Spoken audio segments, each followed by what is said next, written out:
Abdul Kalam achievers academy. இதுக்கு முன்னாடி நம்ம ராணி மங்கம்மல் பார்த்தோம். அடுத்து நம்ம பார்க்க போகிறது மகாத்மா காந்தி அவர்கள் பேர் தான்.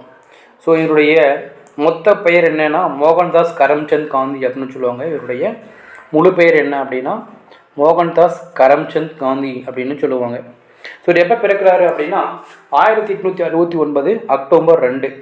1869 அக்டோபர் 2 எங்கே அப்படின்னா குஜராத்தில் போர்பந்தர் அப்படின்னு சொல்லக்கூடிய ஒரு பிளேஸில் தான் என்ன பண்ணுறாரு நம்ம மகாத்மா காந்தி அவர்கள் பிறக்கிறாங்க. ஸோ அப்போ அம்மா பேர் என்ன அப்படின்னு பார்த்தா கரம்சந்த் உத்தம்சந்த் காந்தி அல்லது காப்பா காந்தி அப்படின்னு சொல்லுவாங்க இவருடைய தந்தை பெயர். ஓகேங்களா. அடுத்து தாயார் பேர் பார்த்தீங்கன்னா புத்லிபாய் அப்படின்னு சொல்லுவாங்க. ஆக இந்த கரம்சந்த் உத்தம்சந்த் காந்தி அப்படின்னு சொல்லக்கூடிய எங்கள் தந்தை என்ன பண்ணியிருப்பாங்க, போர்பந்தருடைய கவர்மெண்ட் சேர்ந்த திவானாக பணிபுரிந்திருப்பார். அதாவது பார்த்தீங்கன்னா போர்பந்தர் அரசின் திவானாக பணிபுரிந்தவர் தான் யார், இந்த கரம்சந்த் உத்தம்சந்த் காந்தி. கொஞ்சம் வசதியான கொஞ்சம் குடும்பத்தை சேர்ந்தவர் தான் மகாத்மா காந்தியும். ஓகேங்களா. ஆரம்ப காலகட்டத்தில் காந்தியோடைய வாழ்க்கை வரலாறு எப்படி இருந்துச்சு அப்படின்னு பார்க்கும்போது இவருடைய மனைவி பெயர் என்ன அப்படின்னா மகன்சி கபாடியா. மகன்சி கபாடியா அப்படிங்கிறது பார்த்தீங்கன்னா இவருடைய மனைவி பெயர். காந்தி பார்த்தீங்கன்னா 13 வயது இருக்கும் பொழுதே, காந்திக்கு 13 வயது இருக்கும் பொழுதே இவருக்கு பார்த்தீங்கன்னா மேரேஜ் நடந்துடும் காந்திக்கு. அப்போது அந்த கஸ்தூரிபாய்க்குடைய வயது என்ன அப்படின்னா 14 இருக்கும். அப்போ தன்னுடைய ஒரு வயது மூத்த ஒரு பெண்ணை தான் நம்பியிருப்பார். ஸோ காந்திஜி அவர்கள் திருமணம் செஞ்சுருப்பாங்க. அதேமாரி பார்த்திங்கன்னா இவருடைய இளம் வயதில் பார்த்தீங்கன்னா முக்கியமான சில நாடகங்கள் இவருக்கு குறிப்பிட்ட இம்பேக்ட் பார்த்தீங்கன்னா கிரியேட் பண்ணி கொடுத்துருக்கும். ஸோ அது என்ன நாடகம் அப்படின்னு பார்க்கும்போது ஃபஸ்ட்டு என்ன அப்படின்னு பார்த்தீங்கன்னா இந்த சிரவணன் பிதிர் பக்தி அப்படின்னு சொல்லக்கூடிய இந்த நாடகம். இது பார்த்தீங்கன்னா எதை பேஸ் பண்ணியிருக்கோம் அப்படின்னா தந்தை தாய் தன்னுடைய பெற்றோர்களை எப்படி பார்த்தீங்கன்னா பார்த்துக்கணும் தன்னுடைய வயது மூப்பில் மற்றும் பெற்றோருக்கு எவ்வளவு எப்படி பார்த்தீங்கன்னா அவங்கள பார்த்துக்கணும், அவங்கள எப்படி கேர் பண்ணணும் அப்படிங்கிற ஒரு முக்கியமான நிகழ்வுகள்லாம் பார்த்தீங்கன்னா இந்த சிறுவன் புதுப்பக்தியில் பார்த்தீங்கன்னா அழகாக சொல்லியிருப்பாங்க. ஸோ இதை பார்த்துட்டு காந்தி பார்த்தீங்கன்னா பெற்றோரை நலமாக பார்த்துக்கணும் அப்படின்னு சொல்லக்கூடிய அந்த இம்பேக்ட் அந்த அவருடைய மனசில் பார்த்தீங்கன்னா உருவாகியிருக்கும். ஸோ அதுக்கடுத்து பார்த்தீங்கன்னா ஹரிச்சந்திரன் நாடகம். இந்த ஹரிச்சந்திரன் நாடகம் பார்த்துட்டு என்ன பண்ணுவாங்க, இனி வாழ்க்கையில் பொய்யே பேசக்கூடாது அப்படின்னு சொல்லிட்டு ஒரு முடிவெடுத்திருப்பார் காந்தி. ஆக இளம் வயதில் அவருடைய மனதில் ஆழ்ந்த ஒரு இம்பேக்ட் கிரியேட் பண்ணி கொடுத்தது இந்த 2 நாடகங்கள் தான். ஓகேங்களா. அதுக்கப்புறம் 1887 தன்னுடைய 18வது வயதில் என்ன பண்ணுறாரு, தன்னுடைய பள்ளி படிப்பை முடிக்கிறாரு. எங்கன்னா அகமதாபாத் அப்படின்னு சொல்லக்கூடிய அந்த பிளேஸில் தன்னுடைய பள்ளி படிப்பை முழுவதுமாக முடிச்சுட்டு என்ன பண்ணுறாரு, அடுத்த பிளான் அவருடைய பிளான் என்ன அப்படின்னா பாரிசர் பட்டம் பெறணும் அப்படிங்கிறது தான். பாரிசர் பட்டம் பெறணும் அப்படிங்கிறது ஒரு எய்மாக இருக்குது. அதுக்காக என்ன பண்ணுறாங்க, காந்தி தென்னாப்பிரிக்கா கிளம்பி போகிறாரு. தென்னாப்பிரிக்காவும் காந்தியும் ஆக இப்போ படிக்க போன காந்தி பின்னாடி மறுபடியும் இந்தியாவோட மறுபடியும் தென்னாப்பிரிக்கா போவார்.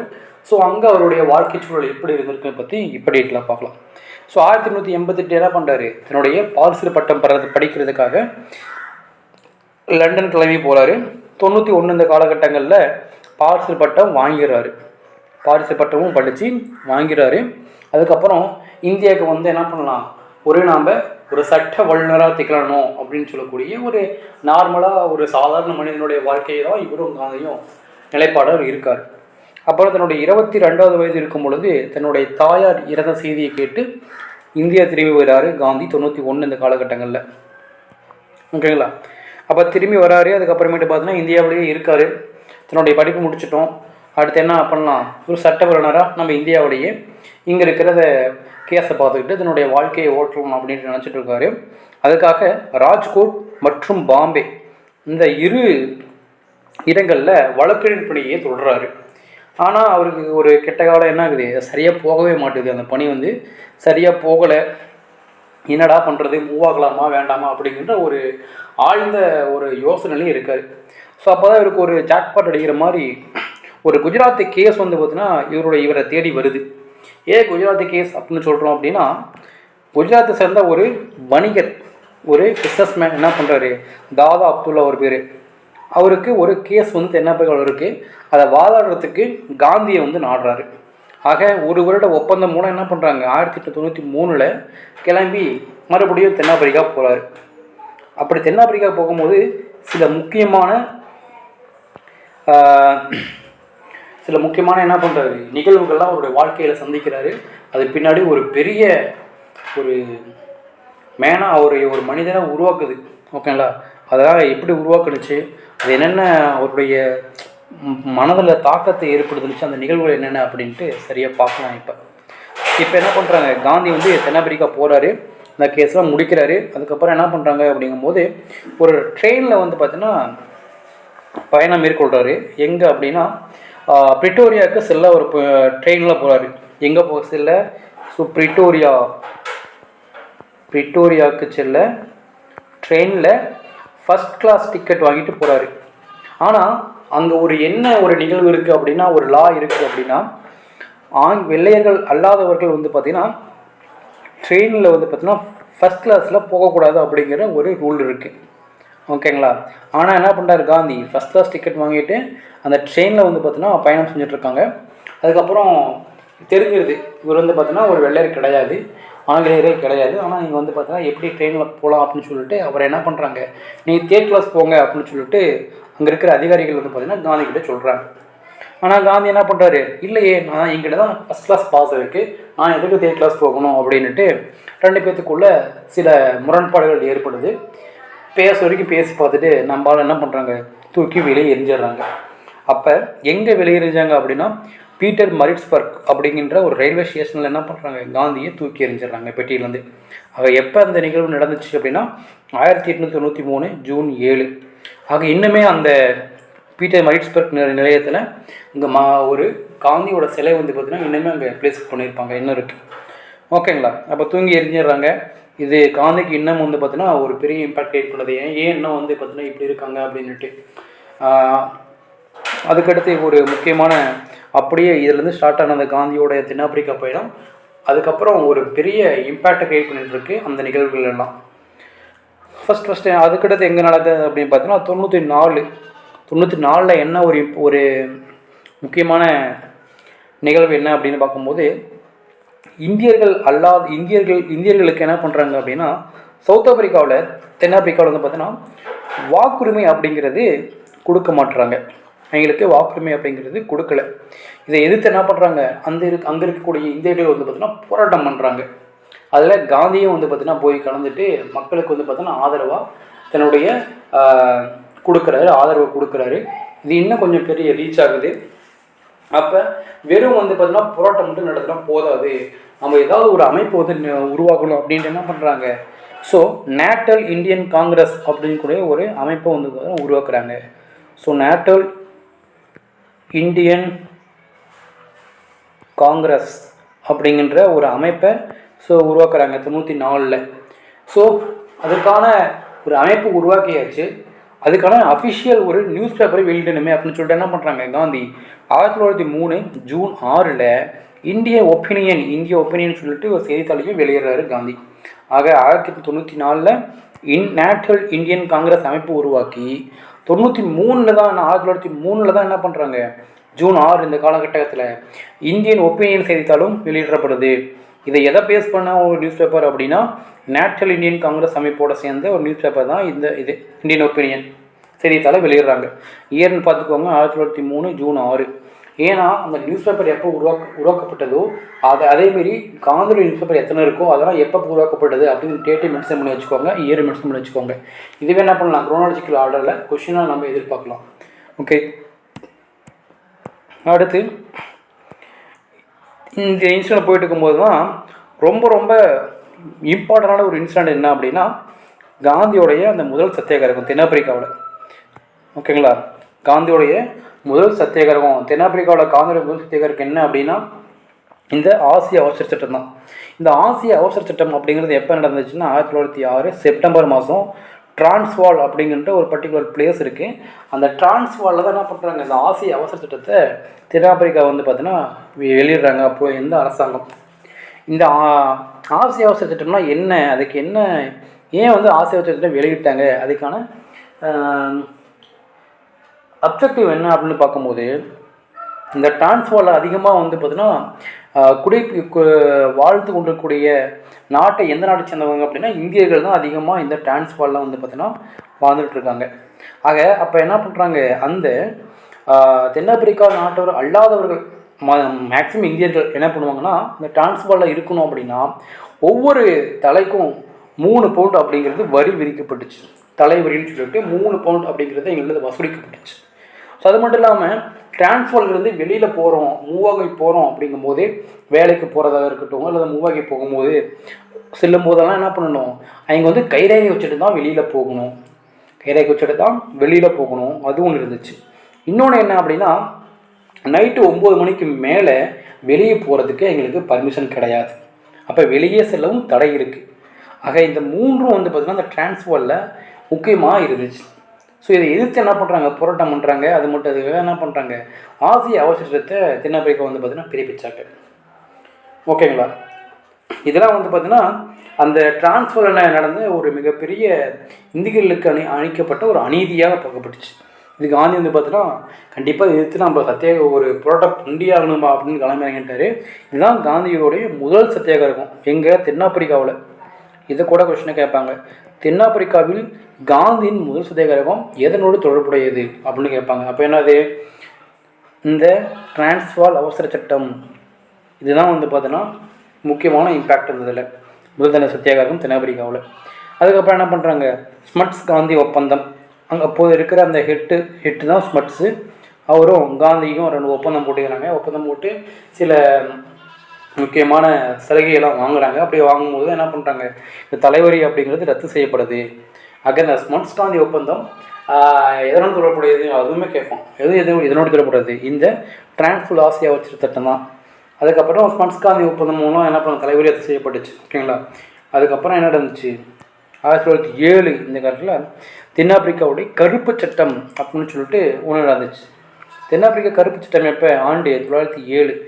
என்ன ரீசன், அதாவது பார்த்தீங்கன்னா வழக்கத்துக்கு அதிகமாக அதுவும் பெரும்பாலான இந்தியர்கள் வந்து பார்த்தீங்கன்னா தென்னாப்பிரிக்காவில் குடியேறுறாங்க. இப்படி குடியேறினா அங்கே இருக்கக்கூடிய ஆங்கிலேயர்களுடைய எண்ணிக்கை அப்படிங்கிறது அவங்களுக்கு இருக்கவே கொஞ்சம் நம்பர்ஸ் வந்து பார்த்தீங்கன்னா கம்மியாகுது. அப்படிங்கும்போது என்ன பண்ணுறாங்க, இந்தியர்கள் குடியேறுவதை வந்து பார்த்தீங்கன்னா தடுக்கிறதுக்காக இந்த தென்னாப்பிரிக்கா கருப்பு சட்டத்தை கொண்டு வந்தாங்க. இது என்ன பண்ணாங்க, நாங்கள் தென்னாப்பிரிக்கா கருப்பு சட்டம் அப்படின்ட்டு நம்ம அறிவித்தாங்க 1907. 1907 எதுக்கு முக்கியம் அப்படின்னா, இந்தியர்கள் வந்து பார்த்தீங்கன்னா அதிகமாக குடியேறினாங்க, தடுக்கிறதுக்காக கொண்டு வந்த சட்டம். அதை எதிர்த்து வந்து பார்த்தீங்கன்னா நம்மளால போராட்டம் பண்ணாங்க. அதுக்கு பதில் தென்னாப்பிரிக்கா கருப்பு சட்டம் அப்படின்னு அழைச்சாங்க 1907. அதுக்கடுத்து வேறு என்ன போராட்டம் அப்படின்னா, இந்த கிறிஸ்துவர் அல்லாதவருடைய திருமணங்கள் ரத்து செய்யும் போராட்டம். அதாவது பார்த்தீங்கன்னா வால் கிரஸ்ட் போராட்டம்னு சொல்லுவாங்க. இந்த வால் கிரஸ்ட் அப்படிங்கிறது என்ன அப்படின்னா, இதுவும் தென்னாப்பிரிக்காவில் தான். அதாவது பார்த்தீங்கன்னா கிறிஸ்துவர் அல்லாதவர்கள் வந்து பார்த்தீங்கன்னா ஒன்லி வந்து பார்த்தீங்கன்னா அக்செப்டபிள் என்னென்னா கிறிஸ்துவ மேரேஜ் மட்டும்தான் அக்செப்ட் பண்ணிப்போம் அப்படின்னு சொன்னாங்க. கிறிஸ்துவ மேரேஜ் மட்டும்தான் நாங்கள் வந்து பார்த்தீங்கன்னா ஏற்றுப்போம், கிறிஸ்துவர் அல்லாத முறையில் மேரேஜ் பண்ணால் நாங்கள் பார்த்தீங்கன்னா ஏற்றுக்க மாட்டோம் அப்படின்ட்டு அஃபிஷியலாக கவர்மெண்ட்டே என்ன பண்ணியிருப்பாங்க, ஒரு ஜியோ பாஸ் பண்ணியிருப்பாங்க. இது அங்கே இருக்கக்கூடிய இந்தியர்களுக்கு இது பெரிய ஒரு தாக்கத்தை ஏற்படுத்தியிருக்கும். முக்கியமாக வால் கிரஸ்ட் அப்படின்னு சொல்லக்கூடிய இடத்துல இதுக்கான போராட்டங்கள் நடந்துச்சு. இந்த போராட்டத்தில் தான் என்ன பண்ணுவாங்க, வள்ளியம்மை எல்லாம் கலந்துப்பாங்க. அப்புறம் வள்ளியம்மை பொறுத்த வரைக்கும் எல்லாம் கைது பண்ணி கூப்பிட்டு போவாங்க, சிறையில் அடைப்பாங்க. அப்போ கல்லும் மண்ணும் கலந்த உணவுகளை கொடுப்பாங்க. அதனால் உடல் உபாதை ஏற்பட்டு அப்புறமேட்டு பார்த்தீங்கன்னா ரிலீஸ் பண்ணுவாங்க. வீட்டுக்கு போவாங்க. வீட்டுக்கு போயிட்டு கொஞ்சம் மனம் இந்த என்ன சொல்லுவாங்க, உடம்பு சரியில்லாமல் போயிடும். அதுக்கப்புறம் காந்தி போய் கேட்பாங்க, எப்படி இருக்குது அப்படின்னு கேட்கும்போது, நீங்கள் மறுபடியும் நான் செய்ய சொல்லக்கூட தயார் அப்படின்னு சொல்லியிருப்பாங்க. ஸோ இதை பார்த்துட்டு காந்தி வந்து பார்த்தீங்கன்னா பெருமைப்பட்டிருப்பாங்க. அதுக்கப்புறம் காந்தி வந்து பார்த்தீங்கன்னா சில போராட்டங்கள் முக்கியமாக பங்கு பெற்றிருப்பாங்க. அந்த காலகட்டத்தில் தான் வள்ளியம்மை வந்து பார்த்தீங்கன்னா இறந்து போயிடுவாங்க அப்படி ஒரு செய்தி வந்து காந்திக்கு கிடைக்கும். இதனால் காந்தி ரொம்ப மனம் உடைஞ்சு போயிடுவார். அதை பற்றி கூட மென்ஷன் பண்ணியிருப்பார். தன்னுடைய சகோதரி மரணத்தை விட வள்ளியம்மையுடைய மரணம் வந்து பார்த்தீங்கன்னா தன்னை வந்து ரொம்பவும் பாதிப்புக்கு உள்ளாகுனுச்சு அப்படின்னு மகாத்மா காந்தி அவர்களுக்கு கூட இந்தியன் ஒப்பீனியன் அந்த இதழில் வந்து பார்த்தீங்கன்னா தெரிவிச்சிருப்பார். அதுக்கப்புறமேட்டு பார்த்தீங்கன்னா வள்ளியம்மையுடைய வீரம், தைரியம், நல்லொழுக்கம் இதெல்லாம் வந்து பார்த்தீங்கன்னா மாதவிகளுக்கான அணிகலனாக இருக்கணும் அப்படின்ட்டும் சொல்லியிருப்பார். இந்த கோட்ஸ் ரொம்ப இம்பார்ட்டண்ட். இதை கூட கேட்கலாம். மாதவிகளுக்கு அணிகலனாக இருப்பவை எது என்று காந்தி முன்மொழிந்தார்? வள்ளியம்மையை பற்றி எதை குறிப்பிட்டிருந்தார் அப்படின்னா வீரம், தைரியம், நல்லொழுக்கம். ஸோ இதெல்லாம் வந்து பார்த்தீங்கன்னா அணிகலனாக இருக்கணுமா அப்படின்னு மென்ஷன் பண்ணியிருப்பாங்க. ஓகேங்களா. அடுத்து வள்ளியம்மையை பற்றி 2 சொல்லியிருப்பார் காந்தி. என்னென்ன அப்படின்னா இந்தியன் ஒப்பீனியன் இதுலையும் திராபிரசத்தியம்னு சொல்லிட்டு ஒரு நூல் எழுதியிருப்பார். இந்த 2 நூல்லையும் வந்து பார்த்தீங்கன்னா காந்தி வந்து சொல்லியிருப்பாங்க. என்ன சொல்லியிருப்பாங்கன்னு பார்க்கலாமா. இந்தியன் ஒப்பீனியன் அந்த இதில் என்ன சொல்லியிருப்பாங்க, தன்னுடைய சகோதரி மரணத்தை விட வள்ளியம்மையின் வள்ளியம்மையின் மரணம் என்னை பெரிதும் பாதித்தது அப்படின்னு இந்தியன் ஒப்பீனியன் இதில் வந்து பார்த்தீங்கன்னா சொல்லியிருப்பாங்க. ஓகேங்களா. அடுத்து தென்னாப்பிரிக்கா சத்தியாகிரகத்தில் என்ன சொல்லியிருப்பாங்க அப்படின்னா தென்னாப்பிரிக்க வரலாற்றில் வள்ளியம்மையின் புகழ் எப்பொழுதும் இருக்கும், அவர் இல்லாமல் தென்னாப்பிரிக்கா வரலாறு எழுத முடியாது அப்படின்னும் சொல்லியிருப்பாங்க. அப்போ தென்னாப்பிரிக்கா வரலாற்றில் வள்ளியம்மையுடைய புகழ் எப்பொழுதும் இருக்கும் அப்படின்ட்டு சொல்லியிருப்பாங்க.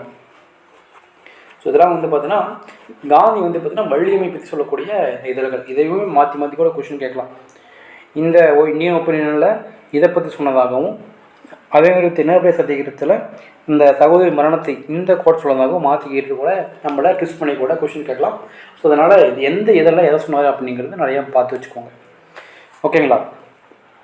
அது மட்டும் இல்லாமல் இந்தியர்கள் வந்து பார்த்தீங்கன்னா அவசர கால உதவி பிரிவு அப்படிங்கிற ஒரு பிரிவையே வந்து பார்த்தீங்கன்னா தென்னாப்பிரிக்காவில் வந்து பார்த்தீங்கன்னா காந்தி உருவாக்கி வச்சிருப்பார். ஏதாவது எமர்ஜென்சி அப்படிங்கும் போதுனா இந்த பிரிவு இருக்கிற இந்தியர்கள் என்ன பண்ணுவாங்க, போய் ஹெல்ப் பண்ணி மக்கள் வந்து பார்த்தீங்கன்னா நல்லா பாதுகாப்பாங்க. ஓகேங்களா. அப்போ இந்தியர்களின் அவசர கால உதவி பிரிவு அப்படிங்கிற ஒரு பிரிவை தென்னாப்பிரிக்காவில் உருவாக்கியிருப்பார் காந்தி. அதையும் உருவாக்கி வச்சிருப்பார். ஆக இந்த பிரிவு என்ன பண்ணுவாங்க, 1914 நடந்த 2ஆம் போயர் போரில் வந்து பார்த்தீங்கன்னா இந்த பிரிவு ஆங்கிலேயர்களுக்கு உதவுவதற்காக காந்தி அவங்களுக்கு ஹெல்ப் பண்ணியிருப்பார். ஆக 2ஆம் போயர் போரில் இந்த அவசர கால உதவி பிரிவை ஆங்கிலேயர்களுக்கு உதவி செய்ய அனுப்பியிருப்பார். இப்படி ஆங்கிலேயருக்கு உதவி செய்ய அனுப்புனதோட மட்டும் இல்லாமல் அந்த போரை என்ன பண்ணா வின் பண்ணியிருப்பாங்க.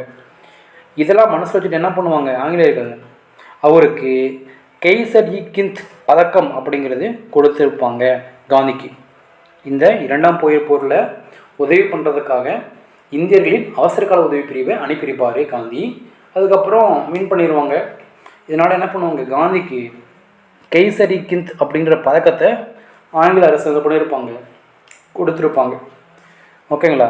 அதுக்கடுத்து பார்த்தீங்கன்னா 1919 ஸ்டாலின் இருக்குது, ஜாலியன். ஓகேங்களா. ஜாலியன் வாலாபாக் படுகொலை நடந்திருக்கும். அந்த நிகழ்ச்சி கருத்தில் கொண்டு என்ன பண்ணியிருப்பார், இந்த கைசர்-இ-ஹிந்த் பதக்கத்தை திருப்பி கொடுத்துருப்பாரு காந்தி. ஓகேங்களா. அது மட்டும் இல்லாமல் தென்னாப்பிரிக்காவில் தன்னுடைய நீதிமன்ற மொழிபெயர்ப்பாளராக யார் இருந்தாங்க அப்படின்னா தமிழ்நாட்டை சேர்ந்த இரட்டைமலை சீனிவாசன். இவர் தான் என்ன பண்ணியிருப்பார், காந்தியோடைய நீதிமன்ற மொழிபெயர்ப்பாளர் துணை இருந்திருப்பார். ஆக இவர் காந்திக்கு வந்து பார்த்தீங்கன்னா தமிழும் கற்றுக் கொடுத்துருப்பார், வள்ளியம்மையும் கற்றுக் கொடுத்துருப்பாங்க சில வேர்ட்ஸு. அதேமாரி இரட்டைமலை சீனிவாசன் இவர்களும் என்ன பண்ணுவாங்க, காந்திக்கு தென்னாப்பிரிக்காவில் இருக்கும்போது தமிழ் கற்றுக் கொடுத்துருப்பாங்க. அந்த மோகா காந்தி அப்படிங்கிற காந்திக்கு வந்து பார்த்தீங்கன்னா வள்ளியம்மையும் அப்புறம் இரட்டைமலை சீனிவாசன் அவர்கள் என்ன பண்ணியிருப்பாங்க, இந்த தமிழ் கற்றுக் கொடுத்துருப்பாங்க தென்னாப்பிரிக்காவில் இருக்கும்போது. ஓகேங்களா. ஸோ அது மட்டும் இல்லாமல் முக்கியமான அமைப்புகள் வந்து பார்த்தீங்கன்னா தென்னாப்பிரிக்காவில் காந்தி வந்து உருவாக்கியிருப்பாங்க. அது என்னென்ன அமைப்பு அப்படின்னு பார்க்கலாம். ஸோ ஃபஸ்ட்டு வந்து பார்த்தீங்கன்னா 1905 பீனிக்ஸ் குடியிருப்பு, 1905 இந்த பீனிக்ஸ் குடியிருப்பு அப்படிங்கிறத கொண்டு வந்திருப்பார். அதேமாரி பார்த்தீங்கன்னா 1910 அந்த காலகட்டங்களில் டால்ஸ்டாய் பண்ணை உருவாக்கியிருப்பார். இதுக்கு என்ன பண்ணியிருப்பாங்க, நிறைய பேர் உதவி பண்ணியிருப்பாங்க. அதில் முக்கியமானவர் யார் அப்படின்னா ஹெர்மன் கல்லன்பெக் ஒரு கட்டிட வடிவமைப்பாளர். இவர் தான் இந்த ஹெர்மன் கல்லன்பெக். இவரும் என்ன பண்ணியிருப்பாங்க, டால்ஸ்டாய் பண்ணை உருவாக்குறதுக்காக சில உதவிகள் செஞ்சுருப்பாங்க பணம் மூலமாக. ஓகேங்களா. அப்போ ஏன் இந்த டால்ஸ்டாய் பண்ணைன்னு பேர் வச்சாங்க அப்படின்னு பார்த்தா, டால்ஸ்டாயோடைய புக்ஸ் வந்து பார்த்திங்கன்னா அதிகமாக விரும்பி படித்தவர் தான் காந்தி. ஸோ அதனால் அந்த விருப்பத்தின் அந்த உணர்வின் காரணமாக என்ன படிப்பார், டால்ஸ்டாய் அப்படிங்கிற அவருடைய பேரையே இந்த பண்ணைக்கு வச்சுருப்பார். ஓகேங்களா.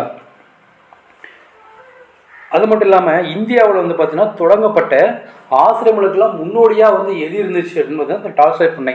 இந்த டால்ஸ்டாய் பண்ணையோட பேஸ் பண்ணி தான் என்ன பண்ணியிருப்பாங்க, இந்தியாவில் அதிகப்படியான ஆசிரமங்கள் தொடங்குறதுக்கு முன்னோடியாகவே இது திகழ்ந்துச்சு அப்படின்னு சொல்லியிருப்பாங்க. ஓகேங்களா. அடுத்து காந்தியடிகளுக்கு தென்னாப்பிரிக்காவில் ஏற்படுத்திய முக்கியமான அவர் தென்னாப்பிரிக்காவில் இருக்கும்போது சில புக்ஸை விரும்பி படித்தார். அப்படி விரும்பி படிக்கும் போது அவருக்குள்ள தாக்கத்தை ஏற்படுத்திய புத்தகங்கள் வந்து பார்த்தீங்கன்னா இளம் வயது, அதை பார்த்தீங்கன்னா சின்ன வயசாக இருக்கும்போது பார்த்த நாடகங்கள் வேறு, அதுக்கப்புறம் கொஞ்சம் இளைஞனாக இருக்கும்போது அவர் படித்து தாக்கத்தை ஏற்படுத்திய புத்தகங்கள் 2 வெவ்வேறு. ஸோ அதை கொஞ்சம் நல்லா பார்த்துக்கோங்க. என்னென்ன புத்தகங்கள் அப்படின்னு பார்க்கும்போது ஃபஸ்ட்டு டால்ஸ்டாய், லியோ டால்ஸ்டாயுடைய கடவுளின் அரசாங்கம் உன்னிடம் உள்ளது அப்படிங்கிற ஒரு புத்தகம். இந்த புத்தகத்தின் மூலமாக அவருடைய காந்தி வந்து லேர்ன் பண்ணது என்ன அப்படின்னா எளிமையான சிம்பிளிசிட்டி ஆஃப் லைஃப். ஸோ வாழ்க்கை ரொம்ப எளிமையான வாழ்வு இருக்கணும். அதேமாரி பார்த்தீங்கன்னா தன்னுடைய ஆள் மனதில் இருக்கக்கூடிய குரல் பற்றிய பேச்சு, ஆள் மனதில் என்ன ஒரு நம்ம யோசிக்கிறோமோ அதை பற்றி அப்படியே பேசுகிற மாதிரி சொல்லியிருப்பாங்க. ஸோ இதெல்லாம் வந்து பார்த்தீங்கன்னா இந்த கடவுளின் அரசாங்கம் உன்னிடம் உள்ளது அப்படிங்கிற அந்த புக்ஸ் மூலமாக இவர் கற்றுக்கிட்டாரு. ஓகேங்களா. அதுக்கடுத்து அன்டு தி லாஸ்ட் அப்படின்னு சொல்லக்கூடிய ஜான் ரஸ்கின். இந்த ஜான் ரஸ்கினுடைய அன்டு தி லாஸ்ட் அப்படிங்கிற புத்தகத்தின் மூலமாக படிச்சுட்டு என்ன பண்ணுறாங்க, நிறைய பண்ணைகள் வந்து பார்த்தீங்கன்னா தொடங்கணும் அப்படிங்கிற உத்வேகம் இவருக்குள்ளே உதிச்சுது. அப்போ நிறைய பண்ணைகள் தொடங்க உத்வேகம் எந்த புத்தகம் படித்ததன் மூலம் காந்தியடிக்கு வந்து பார்த்தீங்கன்னா வந்தது அப்படின்னு பார்த்தீங்கன்னா அந்த அன்டு தி லாஸ்ட். இதோடைய ஆத்தர் யார், ஜான் ரஸ்கின் அப்படின்னு சொல்லக்கூடியவர். அதுக்கடுத்து தாரோவோட சட்ட மறுப்பு அப்படிங்கிற ஒரு புத்தகம், தியோசபைன்னு சொல்லக்கூடிய தாரோவோட சட்ட மறுப்பு. இந்த 3 புத்தகங்கள் தான் காந்தியடிக்கு ஏற்படுத்திய தாக்கத்தை ஏற்படுத்திய முக்கியமான புக்ஸு. ஓகேங்களா. இதெல்லாம் ரொம்ப ரொம்ப இம்பார்ட்டன்ட். இதோடைய ஆத்தர் யார், அது மாதிரி புக்ஸோட நேம் என்ன, இந்த புக்ஸு படித்து அவருடைய வாழ்க்கைக்கு உதவுனுச்சு. ஸோ இதெல்லாம் வந்து பார்த்தீங்கன்னா பார்க்கணும். அப்போ சிம்பிளிசிட்டி ஆஃப் லைஃப் எந்த புக்ஸ் மூலமாக அவர் கிடைச்சிச்சு அப்படின்னா ஸோ கடவுளின் அரசாங்கம் உன்னிடம் உள்ளது அப்படிங்கிற டால்ஸ்டாயுடைய புக்ஸு. அதேமாரி பார்த்தீங்கன்னா நிறைய பண்ணைகள் தொடங்கணும் அப்படிங்கிற உத்வேகம் எந்த புக் மூலமாக அவருக்கு கிடைச்சிச்சு அப்படின்னா அன்டு தி லாஸ்ட் எழுதினவர் யாருன்னா ஜான் ரஸ்கின். அதேமாரி சட்ட மறுப்பு யாருடைய புக் அப்படின்னா தாரோ. ஸோ இதெல்லாம் வந்து பார்த்தீங்கன்னா காந்தியடிகள் வந்து பார்த்தீங்கன்னா தாக்கத்தை ஏற்படுத்திய முக்கியமான புத்தகங்கள். ஓகேங்களா. ஸோ நெக்ஸ்ட் வந்து பார்த்தீங்கன்னா காந்தியோடைய விடுதலை அத்தியாயம். ஸோ காந்தியோடைய விடுதலை அத்தியாயம் பற்றி பார்க்கலாம்.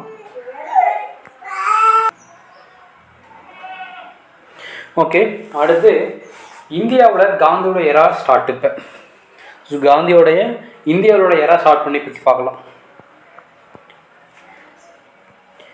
ஸோ என்ன பண்ணியிருப்பாங்க, கோபாலகிருஷ்ண கோகலே என்ன பண்ணியிருப்பாங்க அப்படின்னா தென்னாப்பிரிக்காவில் ஒரு பயணம் வந்திருப்பார். அப்போ காந்தியோடைய அந்த சீர்திருத்தங்கள்லாம் பார்த்துட்டு இவர் வந்து பார்த்தீங்கன்னா காந்தியோடைய அந்த ரிஃபார்ம்ஸ்லாம் நம்மளுடைய இந்தியாவுக்கும் தேவை அப்படின்ட்டு இந்தியா வந்துட்டு தன்னோட சிஎஃப் ஆண்ட்ரூஸ் அவர் மூலமாக தன்னுடைய கோரிக்கைகளை காந்திகிட்ட வந்து பார்த்தீங்கன்னா சேர்க்குமாறு சொல்லி அனுப்பியிருப்பார். அதுக்கப்புறம் சிஎஃப் ஆண்ட்ரூஸ் அப்படிங்கிற என்ன பண்ணியிருப்பார், கோபாலகிருஷ்ணனோட கோரிக்கைகளை காந்தி கிட்ட சொல்லுவார். அதுக்கப்புறம் காந்தி என்ன பண்ணுவாங்க, அந்த கோரிக்கைகள்லாம் ஏற்றுட்டு அதுக்கப்புறம் இந்தியாவுக்கு வருகை புரிந்திருப்பார் மோகன்தாஸ் கரம்சந்த் காந்தி. அப்போ காந்தி எப்போ இந்தியா வருகை தந்தார் அப்படின்னு பார்த்தா 1915 ஜனவரி 9. 1915 ஜனவரி 9 இந்த நாளை என்ன பண்ணுவாங்க, காந்தி வருகை புரிந்த நாள். ஆக இந்த ஒவ்வொரு வருடமும் இந்த நாளை என்ன சொல்லுவாங்க, பிரவேசி பாரதிய திவாஸ் அப்படின்னு சொல்லிட்டு ஒரு டேவா இந்திய அரசாங்கம் வந்து அறிவித்தாங்க. வெளிநாடு வாழ் இந்திய தினமாக இந்த டேவை செலிப்ரேட் பண்ண ஆரம்பித்தாங்க.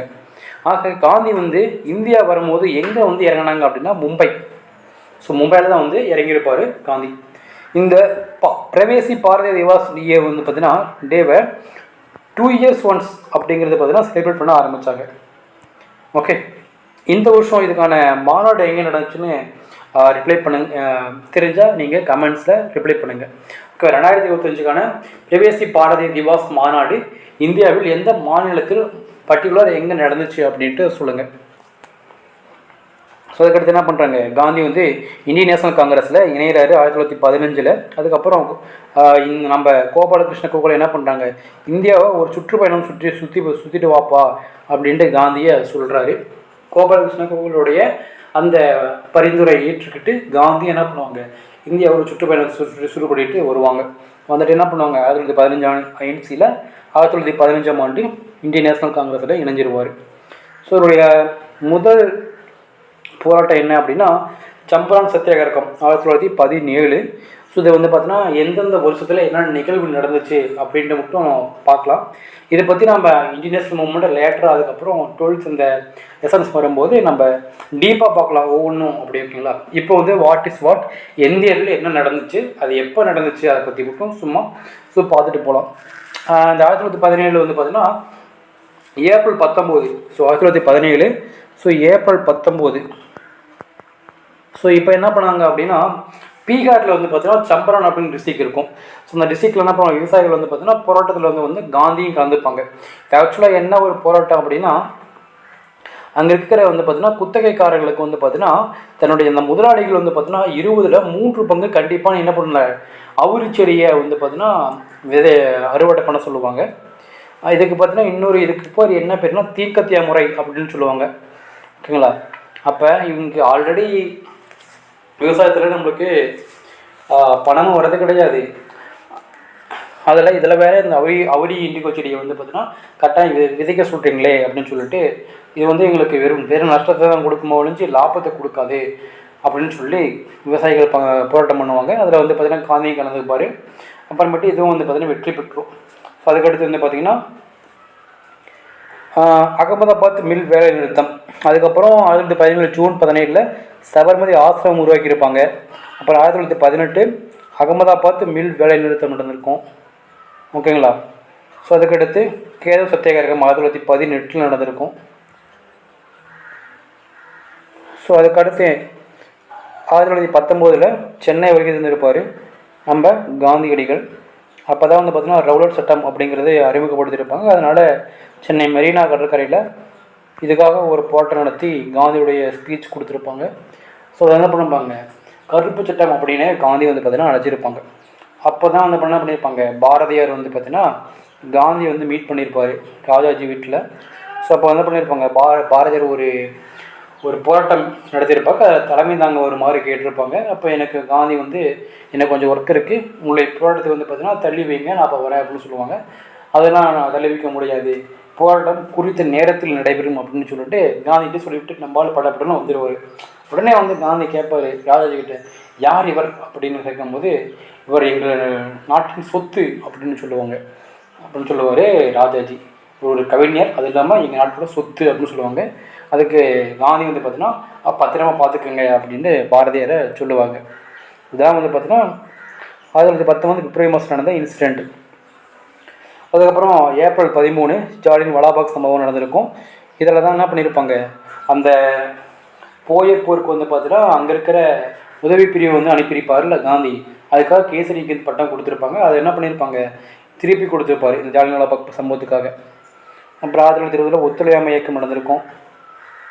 ஓகேங்களா. அப்புறம் 1921 மறுபடியும் என்ன பண்ணியிருப்பாங்க அப்படின்னா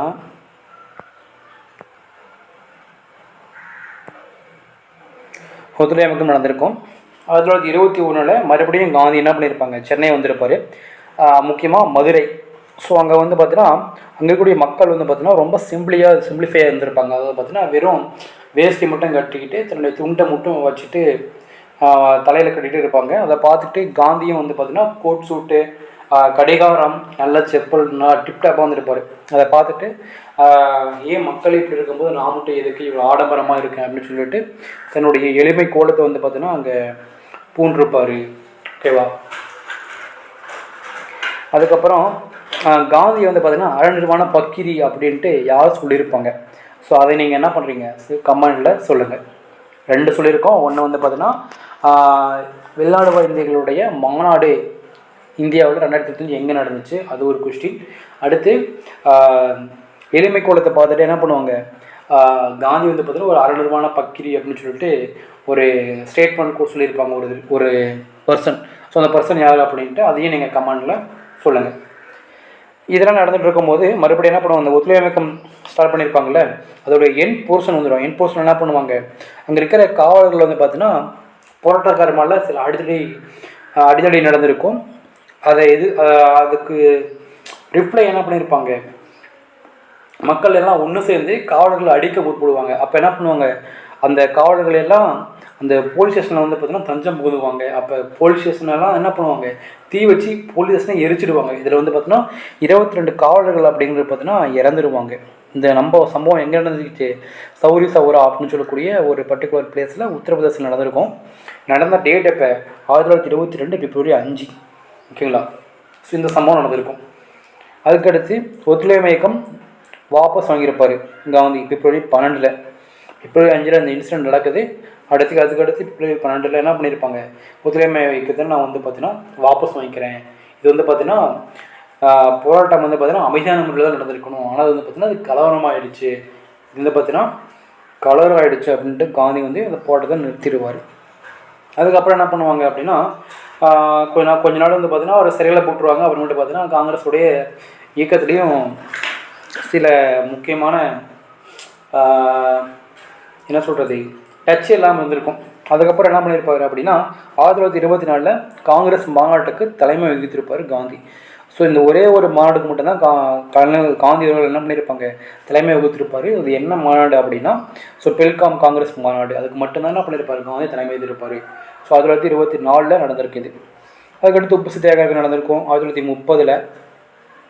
அப்புறமேட்டு சட்டமறிப்பு இயக்கம், இதுவும் நல்லா நடந்திருக்கும். உப்பு சத்தியாகிரகம் பொறுத்த வரைக்கும் மார்ச் 12 ஸ்டார்ட் பண்ணி ஏப்ரல் 6 வந்து முடிச்சிருப்பாங்க.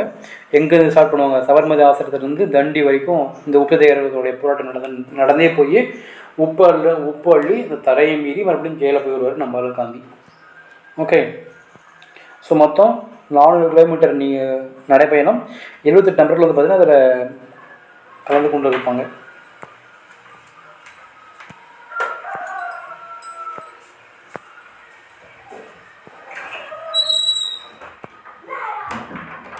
ஓகே. ஸோ நெக்ஸ்ட்டு இந்த உப்பு சத்தியாகிரகத்தில் பங்கு பெற்ற ஒரே ஒரு பெண்மணி யார் அப்படின்னா சரோஜினி நாயுடு. ஓகேங்களா. உப்பு சத்தியாகிரகத்தில் பங்கு பெற்ற ஒரே ஒரு பெண்மணி காந்தியோட அந்த உப்பு சத்தியாகிரகத்தில் பெண்மணி யாருன்னா சரோஜினி நாயுடு தான். ஓகேங்களா. பங்கு பெற்று கைது செஞ்சுருப்பாங்க சரோஜினி நாயுடு. நெக்ஸ்ட்டு 1931 மார்ச் 5 டெல்லியில் நடந்திருக்கும் காந்தி இருவின் ஒப்பந்தம். வந்து சட்டமறிப்பு இயக்கத்தை வந்து பார்த்தீங்கன்னா நிறுத்துங்க அப்படின்னு சொல்லியிருப்பாங்க. ஸோ அதனால் இப்போ வட்டமேசை மாநாடு நடந்திருக்கும் 30, 31, 32. 30 மாநாட்டில் கலந்துக்க மாட்டாங்க. அதனால் இந்த வட்டமேசை மாநாடு என்ன பண்ணியிருக்கும், ஃபெயிலியர் ஆகிருக்கும். அடுத்து 31 செகண்ட் ரவுண்ட் ஃபுல் கான்ஃபரன்ஸ் வந்திருக்கும். ஸோ அப்போ சில ஒப்பந்தங்கள் வந்து பார்த்திங்கன்னா காந்தியும் இர்வினும் போட்டுப்பாங்க. ஸோ அப்போ போடுறதுக்கு பின்னாடி தான் இந்த 2ஆம் மாநாட்டிலையும் கலந்துருப்பாங்க. அது வந்து காந்தி சொன்ன முக்கியமான சில கோரிக்கைகள்லாம் ஏற்க மறுத்துருவாங்க. அதனால் என்ன பண்ணுவார், அதுலேருந்து வந்துடுவார் நம்மளால் 3வது மாநாட்டுக்கும் போயிருக்க மாட்டார் காந்தி. அப்போ ஆக இந்த 3 வட்டமேசை மாநாடுமே ஃபெயிலியரில் தான் போய் முடிஞ்சிச்சு. ஓகே. முதல் வட்டமேசை மாநாட்டில் கலந்துக்கல, செகண்ட் வட்டமேசை மாநாட்டில் பங்கேற்றார். ஸோ அதுக்கடுத்து 32 என்ன பண்ணியிருப்பாங்க, ஸோ ஆகஸ்ட் 16 அன்று மெக்டொனால்டுடைய நன்கொடை எதிர்த்து சாகுமுறை உண்ணாவிரதம் நடந்திருக்கும். அதுக்கடுத்து பூனா ஒப்பந்தம் 32 யாராருக்கு, காந்திக்கும் அம்பேத்கருக்கும் நடந்த ஒப்பந்தம் தான் இந்த பூனா ஒப்பந்தம். எப்போனா 1932. அதேமாதிரி பார்த்தீங்கன்னா செப்டம்பர் 24 எரவடா சிறையில் இருக்கும்போது. ஸோ அதுக்கடுத்து 34 இந்த பார்த்தீங்கன்னா கட்சிக்குள்ளே நிறைய பிரச்சனை இருந்திருக்கும். அதனால் என்ன பண்ணியிருப்பார், கட்சி உறுப்பினர் பதவி வந்து ராஜினாமா செஞ்சுருப்பார் காந்தி. மறுபடியும் 36 கம்பேக் கொடுத்துருப்பார். அப்போ கம்பேக் கொடுக்கும்போது லக்னோ அமர்வு நடந்துகிட்ருக்கும். அப்போ லக்னோ அமர்வுக்கு யார் தலைவராக இருந்திருப்பாருன்னா நேரு தலைவராக இருந்திருப்பார்.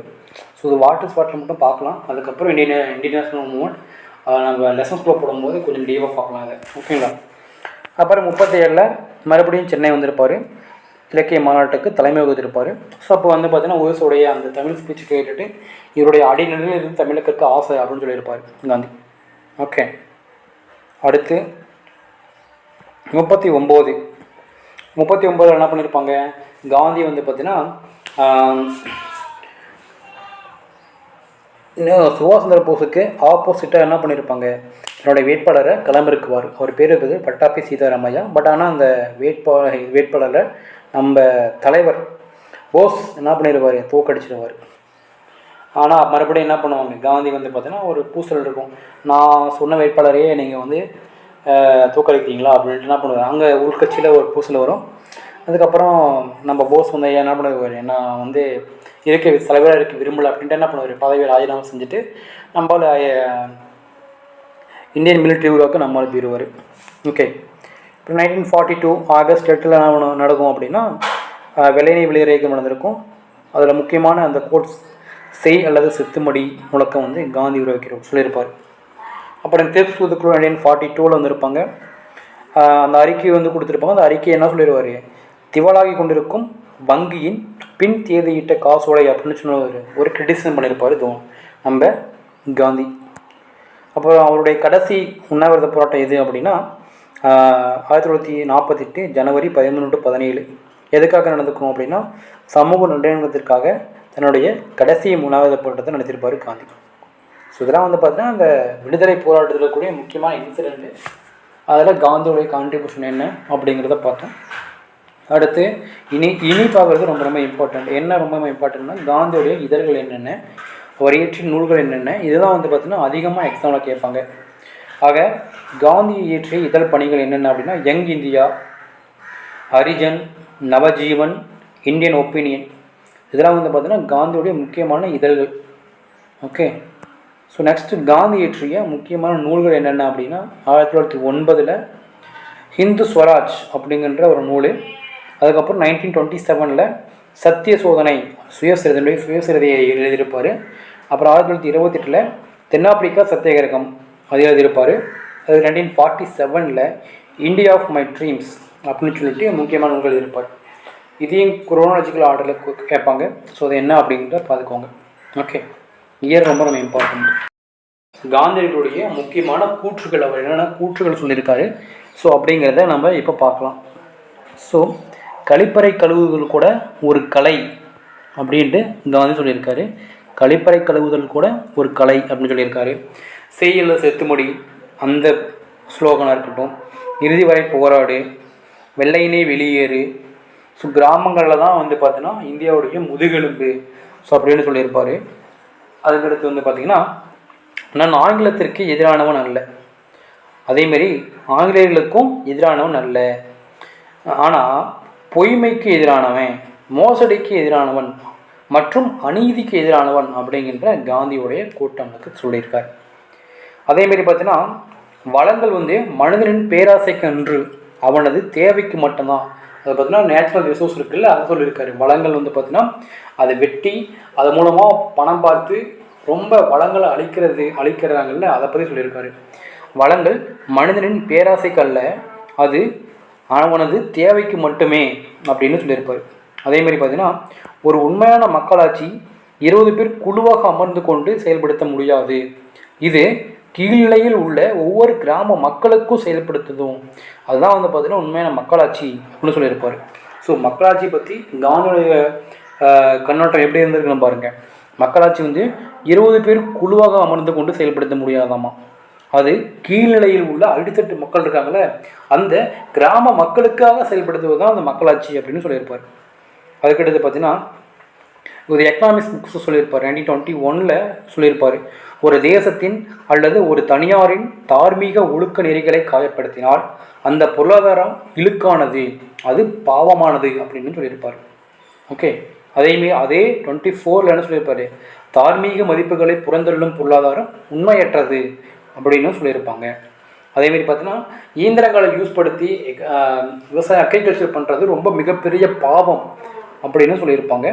அதேமாரி பார்த்தீங்கன்னா தொழில்மயம் வந்து இப்போ தொழில்மயமாக்க இருக்குல்ல, இண்டஸ்ட்ரியலேஷன், அது வந்து பார்த்தீங்கன்னா மனித இனத்தின் பெரும் சாபக்கேடு அப்படின்னு சொல்லியிருப்பார் காந்தி அவர்கள்.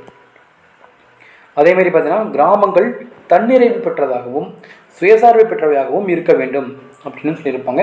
அதேமாரி இந்தியாவில் வந்து பார்த்தீங்கன்னா தூதாட்ட முதலாளித்துவம் மற்றும் குறை கூறும் முதலாளித்துவம் சார்ந்த அனுபவங்களை பெற்றுள்ளது அப்படின்னு சொல்லியிருப்பாங்க. இந்தியா வந்து பார்த்தீங்கன்னா எந்தமான அனுபவங்கள்லாம் பெற்றிருக்கு அப்படின்னா எக்கனாமிக்கலாக பார்க்கும்போது முதலாளித்துவம் மற்றும் குறை கூறும் முதலாளித்துவம் சார்ந்த அனுபவங்களை இந்தியா பெற்றிருக்கு அப்படின்னு சொல்லியிருப்பார். அதேமாதிரி பார்த்தீங்கன்னா செயற்கையான குடும்ப கட்டுப்பாட்டு முறையை எதிர்த்தார், ஆனால் சுய கட்டுப்பாடு தான் மக்கள் தொகையை கட்டுப்படுத்தக்கூடிய சிறந்த வழி அப்படின்னு சொல்லியிருப்பார் காந்தி. அதேமாதிரி இந்த ட்ரிங்க்ஸ் வந்து பார்த்தீங்கன்னா நம்மளுக்கு எந்த விஷயத்துலையும் நம்மளுக்கு யூஸ் பண்ணுறது கிடையாது, ஆனால் நன்மை தரக்கூடியதாக இல்லை. அது மாறாக என்ன சொல்கிறது, நோய் தான் தருது. அப்போ எதுக்கு நீங்கள் வந்து ட்ரிங்க்ஸை வந்து பார்த்தீங்கன்னா விரும்புகிறீங்க அப்படின்னு சொல்லியிருப்பார். அதேமாரி இந்தியா குடிகார நாடாக இருக்கிறத விட ஏழை நாடாக இருக்கிறதே மேல் அப்படின்னு சொல்லியிருப்பார் காந்தி அவர்கள். அதேமாரி பார்த்திங்கன்னா சுதேசி இயக்கத்தை வளர்க்கும் கடமை இளைஞர்களுக்கு மட்டும்தான் இருக்குது. அதனால் இளைஞர்களில் சுதேசி இயக்கத்தை வளர்க்கக்கூடிய முக்கியமான கடமைகளை ஆற்றுங்க அப்படின்னு சொல்லியிருப்பாங்க. அடுத்து தீய உணவை வந்து பார்த்திங்கன்னா எதிர்க்காது, அவங்ககிட்ட இருக்கிற தீமையை வந்து எதிர்த்து நில்லு. அதேமாரி பார்த்தீங்கன்னா பையன்கிட்ட கூட அன்பை பாராட்டு அப்படின்னு சொல்லியிருப்பார். ஓகே, அடுத்து இளைஞர்கள் உள்ளத்தில் நாட்டுப்பற்று இருக்கணும், தெய்வப்பற்று இருக்கணும், மொழிப்பற்று வளரும் வகையில் எங்களுடைய எஜுகேஷன் ஸ்ட்ரக்சரை வந்து பார்த்திங்கன்னா க்ரியேட் பண்ணுங்க அப்படின்னு சொல்லியிருப்பார். இளைஞர்கள் உள்ளத்தில் நாட்டுப்பற்று, தெய்வப்பற்று, மொழிப்பற்று வளரும் வகையில் கல்வி வந்து பார்த்திங்கன்னா அமைதல் வேண்டும் அப்படின்னு சொல்லியிருப்பாங்க. அதேமாரி கொள்கை இல்லாத அரசியல், உழைப்பில்லாத ஊதியம், நாணம் இல்லாத இன்பம், மனிதநேயம் இல்லாத அறிவியல், அறம் இல்லாத வழிபாடு ஆகியவற்றால் பயனில்லை அப்படின்னு கூறியிருப்பார். அதேமாரி பார்த்தீங்கன்னா என்னை பொறுத்தவரை தேசாபிமானமும் மனிதாபிமானமும் ஒன்றுதான். நான் ஒரு தேசபக்தன். அதற்கு அடிப்படை காரணம் என்ன? நான் மனிதனாக இருப்பதும் அதற்கு மேல் மனிதாபிமானியாக இருப்பதும் தான் காரணம் அப்படின்னு காந்தி தன்னை சொல்லியிருப்பார். அதேமாரி பார்த்தீங்கன்னா உலகோர் அனைவரும் குறிக்கோளுடைய மனிதராக இருந்தால் உலகமே ஒரு சமுதாயம், நல்ல சமுதாயத்தை உருவாக்கலாம் அப்படின்னு சொல்லியிருப்பாங்க காந்தி. அடுத்து காந்தியுடைய சிறப்புகள் என்ன அப்படின்னு பார்க்கலாம். அவர் ஏன் வந்து பார்த்தீங்கன்னா தமிழில் விரும்பி படிக்கிறதுக்கான முக்கியமான ரீசன் என்ன அப்படின்னா, அறிஞர் தாசுதா எழுதிய புத்தகத்தில் திருக்குறள் வந்து பார்த்தீங்கன்னா மேற்கோளிட்டு காட்டியிருப்பார். ஸோ இதை பார்த்துட்டு இவருடைய புக்கில் திருக்குறள் இருக்கா, திருக்குறள் வந்து நம்ம இந்திய நாட்டில் தான் சொந்தமானது. ஆக இப்போ அது மூலமாக என்ன பண்ணுறாரு, திருக்குறளுடைய இம்பேக்ட் எவ்வளோ ரீச் ஆயிருக்கு அப்படின்ட்டு அதை படிக்கிறதுக்காக என்ன பண்ணார், தமிழை வந்து பார்த்தீங்கன்னா விரும்பி படித்தேன் அப்படின்னு சொல்லியிருப்பார். அப்போ தென்னாப்பிரிக்காவில் இருக்கும் போதே இரட்டைமலை சீனிவாசன், அதேமாரி பார்த்திங்கன்னா வள்ளியம்மை இவங்கெல்லாம் தமிழ் கற்றுக் கொடுத்துருப்பாங்க. அந்த மோகா காந்தி அப்படிங்கிற அந்த தமிழ் கையெழுத்து கூட யார் கற்றுக் கொடுத்தது, இரட்டைமலை சீனிவாசன் அவர்களால் கற்றுக் கொடுத்து எழுதினவர் தான் அந்த மோகா காந்திங்கிறது. அதுக்கப்புறம் 37 சென்னை இலக்கிய மாநாட்டில் ஓவேஸோடைய ஸ்பீச்சை கேட்டு என்ன பண்ணுவாங்க, நான் தமிழ் இவருடைய அடிநிலையில் இருந்து கற்க வேண்டும் அப்படிங்கிற ஒரு வேர்டும் வந்து பதிவு செஞ்சிருப்பார் காந்தி அவர்கள். அதேமாதிரி பார்த்தீங்கன்னா காந்திக்கு வந்து பார்த்தீங்கன்னா மகாத்மா அப்படின்ற பட்டம் கொடுத்தவர் யார் அப்படின்னா நம்ம ரவீந்திரநாத் தாகூர். ஸோ இதை என்ன பண்ணியிருப்பார் காந்திக்கு, ஸோ மகாத்மா அப்படிங்கிற பட்டத்தை கொடுத்துருப்பார். அடுத்து காந்தியோடைய அரசியல் குரு யார், கோபாலகிருஷ்ண கோகலே. அதேமாரி பார்த்தீங்கன்னா வல்லபாய் படேலை வந்து பார்த்தீங்கன்னா சர்தார் அப்படின்னு சொல்லிட்டு அழைத்தவர் யார், அதுவும் காந்தி தான். அதுக்கடுத்து பார்த்தீங்கன்னா நேதாஜி வந்து காந்தி என்னென்னு சொன்னார், தேச தந்தை அப்படின்னு சொல்லியிருப்பார். காந்தியை தேச தந்தை அப்படின்னு அழைத்தவர் யார், நம்ம நேதாஜி அவர்கள். அதேமாரி பார்த்தீங்கன்னா அந்த இது பார்த்தோம், ஓவேஸ் அடிநிலையிலேருந்து தமிழ் கற்க ஆசைப்பட்டார் காந்தி, அதை பார்த்தோம். அதேமாரி பார்த்தீங்கன்னா ஆண்ட்ரூஸ், இந்த சிஎஃப் ஆண்ட்ரூஸை வந்து பார்த்தீங்கன்னா தீனபந்து பட்டம் கொடுத்தாரு காந்தி. தீனபந்து அப்படின்னா என்ன அப்படின்னா ஏழைகளின் நண்பர் அப்படிங்கிறது தான் இந்த தீனபந்துக்கு தமிழில் பொருள். ஆக இந்த சிஎஃப் ஆண்ட்ரூஸ்க்கு தீனபந்து அப்படிங்கிற பட்டம் யாரால் கொடுக்கப்பட்டது, மகாத்மா காந்தி அவர்களால் கொடுக்கப்பட்டுச்சு. ஸோ அதையும் பார்த்துக்கோங்க. இவ்வளோ சிறப்புகளை வாழ்ந்த காந்தியடிகள் எப்போ இறக்குறாரு அப்படின்னா 1948 புதுடெல்லியில் என்ன பண்ணுறாங்க, ஒரு கூட்டு பிரார்த்தனை நடைபெற்று இருக்கு. எங்கே, பிர்லா ஹவுஸ் அப்படின்னு சொல்லக்கூடிய அந்த பர்டிகுலர் பிளேஸில் கூட்டு பிரார்த்தனை அப்படிங்கிறது நடந்துகிட்டு இருக்கு. அப்போ நாதுராம் கோட்சே அப்படிங்கிற ஒருவரால் என்ன பண்ணுறாங்க, துப்பாக்கியால் சுடப்பட்டு காந்தி ரத்த வெள்ளத்தில் அங்கேயே இறந்து போயிடுறாரு. அதுக்கப்புறம் அவருடைய உடல் எங்கே சமாதி அடக்கம் செய்யப்பட்டது அப்படின்னா ராஜ்கோட்டில் தான் என்ன பண்ணுறாங்க, காந்தியோட சமாதி இப்போ அங்கே இருக்குது. ஆக ராஜ்கோட்டில் தான் என்ன பண்ணுறாங்க, காந்தி சமாதி இருக்குது. ஆக அவர் இறந்த டேட் என்ன, ஜனவரி 30, 1948. ஆக போன வருஷம் குரூப் 1 கொஸ்டின் என்ன வந்துச்சு அப்படின்னா இதை பேஸ் பண்ணி ஒரு கொஸ்டின் வந்துச்சு. என்னது, இந்த இறப்பு செய்தி வச்சு ஒரு கொஷின் கேட்டிருந்தாங்க. முக்கியமான தலைவர்கள் கொடுத்துட்டு அதனுடைய இறந்ததை வந்து பார்த்திங்கன்னா கொடுத்துருப்பாங்க. இதில் வந்து விச் பேர் இஸ் கரெக்ட் அப்படின்னு கேட்டிருந்தாங்க. சரியான இணை என்னன்னு கேட்டிருந்தாங்க. ஓகேங்களா? அதேமாரி அந்த ஆரம்ப காலகட்டத்தில் நடந்த முக்கியமான போராட்டங்களை பற்றி கேட்டிருந்தாங்க. அந்த கேதா சத்தியாகிரகம், கேதா போராட்டம், அகமதாபாத் ஆலை போராட்டம், அப்புறமேட்டு பார்த்தீங்கன்னா அந்த ஃபஸ்ட்டு நடந்திருக்குமே, வேற என்ன நடந்துச்சு, சம்பரான் சத்தியாகிரகம், இதெல்லாம் கொடுத்துட்டு இதே க்ரோனாலஜிக்கல் ஆர்டரில் கேட்டிருந்தாங்க. அதேமாரி பார்த்தீங்கன்னா அவரோட இறப்பை பேஸ் பண்ணியும் சம் கொஷின் வந்துச்சு. ஆக இந்த இதிலே நம்ம 2 கொஷின் பார்த்துட்டோம். போன வருஷம் இதை நல்லா படிச்சிருந்தாவே குரூப் 1ல் 2 கொஷின் போட்டிருக்கலாம். ஓகேங்களா? ஸோ அடுத்து நம்ம ஷெட்யூல் 2க்கான ஸ்கீம்ஸு, அதுக்கப்புறம் லீடர்ஸு, அப்புறம் ஜிகே வீடியோ, ஸோ இதெல்லாம் வந்து பார்த்திங்கன்னா நம்ம சண்டே என்ன பண்ணலாம்னா போஸ்ட் பண்ணலாம். நோட்ஸ் போயிட்டுருக்கு. கொஷின் ஆல்ரெடி முடிஞ்சிருச்சு. நம்ம சண்டேக்கு வந்து பார்த்தீங்கன்னா ஆஸ் யூஷுவல் 10 o'clock வந்து பார்த்தீங்கன்னா ஷார்ப்பாக ஷெட்யூல் 1க்கான கொஷின் அப்படிங்கிறது நம்ம டெலிகிராம் குரூப்பில் வந்து பார்த்தீங்கன்னா அனுப்பி வைக்கப்படும். அதுக்கப்புறம் ஆன்சர் கீ என்ன பண்ணுவோம், ஒரு 2 மணிக்கு ஆன்சர் கீயும் அனுப்பிடலாம். ஸோ எக்ஸாம் முடிஞ்ச ஒரு 10 மணிக்கு ஸ்டார்ட் பண்ணுங்கள், 1 மணிக்கு முடிச்சிருங்க. ஒரு 1 o'clock என்ன பண்ணுறோம், கொஷினும் உங்களுக்கு குரூப்பில் வந்து பார்த்தீங்கன்னா ஷேர் பண்ணிவிடுவோம் டெலிகிராம் குரூப்பில். ஸோ நீங்கள் OMR ஷீட்டில் வந்து பார்த்தீங்கன்னா எக்ஸாம் எழுதுங்க. ஸோ இப்போயே ப்ராக்டிஸ் பண்ணி நம்ம அந்த டியூரேஷன் டைமை வந்து பார்த்தீங்கன்னா 2.5 மணி நேரம் முடிக்கிற மாதிரி கொண்டு வந்துடணும். ஸோ அப்போ தான் நம்ம மெயின் எக்ஸாம் எழுதும் போது ஒரு 1/4 மணி நேரம் எக்ஸ்ட்ரா போகும். அது மாதிரி வச்சுக்கோங்க, உங்கள் டைம் மேனேஜ்மெண்ட் தான். ஸோ இந்த எக்ஸாம்பிள் நிறைய பேர் கிளியர் ஆகிறதுக்கு ஒரு முக்கியமான ரீசன் என்ன அப்படின்னா டைம் மேனேஜ்மெண்ட் தான். ஸோ கொஷின் எல்லாத்துக்கும் டஃப்பாக தான் இருந்திருக்கும். சில கொஷின்ஸ்லாம் நீங்கள் மேக்ஸ்லாம் லாஸ்ட்டாக போத்துக்கலாம் அப்படின்னு விட்டுருப்பீங்க. பட் அதோடைய இம்பேக்ட் என்ன ஆயிடுச்சு, ஸோ தமிழ்லேயே அதிகப்படியான நேரம் எடுத்திருப்பீங்க. அதேமாரி ஜிஎஸ்மே அதிகப்படியான நேரம் எடுக்க வேண்டியதான் அவசியமாயிருச்சு. அதனால் மேக்ஸ் என்ன பண்ண முடியல, ஸோ போட்டு பார்க்குறது டைம் இல்லாமல் போயிடுச்சு. அப்படிங்கும் போது நீங்கள் கண்டிப்பாக ஸோ டைம் மேனேஜ்மெண்ட் அப்படிங்கிறது ரொம்ப ரொம்ப இம்பார்ட்டன்ட். ஸோ அதுதான் உங்களுக்கு ரொம்ப ப்ளே பண்ணக்கூடியதும் டெஸ்ட்லேயும் முக்கியமான. அதனால் ஸோ நீங்கள் எவ்வளோக்கு எவ்வளோ டைம் மேனேஜ்மெண்ட் பண்ணுறீங்களோ, எவ்வளோ கொஸ்டின் ப்ராக்டிஸ் பண்ணுறீங்களோ, ஸோ அது மாதிரி தான் நம்மளுடைய அந்த மெயின் எக்ஸாமும் இருக்க போகுது. ஸோ கண்டிப்பாக அடுத்தடுத்த வர வீடியோலாம் சீக்கிரம் நாங்கள் அந்த எக்ஸாம் ஷெடியூலுக்கு முன்னாடியே நாங்கள் போஸ்ட் பண்ணி முடிக்கிறோம். கண்டிப்பாக நீங்கள் படிங்க.